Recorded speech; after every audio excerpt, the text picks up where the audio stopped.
ఏమైతే నేనైతే ఆ కేసీఆర్ అయ్య రాకపోతే ఏడ్చినాము. ఊరోళ్ళకు ఎన్ని ఆశలు చెప్పిండు కదా, ఏం చేసిండు, ఏం చేస్తున్నాడు చెప్పు. అయినా రాజ్యం చేసుకుంటాడా? మరి ప్రజలకు చూడాడా? 4,000 ఇస్తా, 6,000 ఇస్తా, 8,000 ఇస్తాను. ఏడ ఉన్నది? లేదు కదా.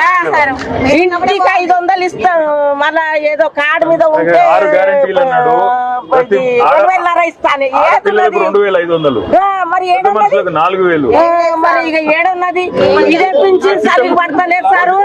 తెలంగాణ వచ్చిన షాపులలో జనరేటర్ లేకుండే, ఇప్పుడు జనరేటర్ పెట్టుకోవాలి. షాపులలో కూడా కరెంట్ ఉంటది. ఇప్పుడే ఈ హాలత్ ఉన్నాక రేపటికి ఇంకెంత అవుతుంది? ఇంకెంత ఆగమైతుంది? చాలా ఆగమైతుంది. ఎట్లా గెలిచిండ్రో కానీ ఎన్ని విధాలుగా 10 సంవత్సరాల నుంచి ఎంత ఆనందంగా ఉండనో బజారు గాని బతుకు.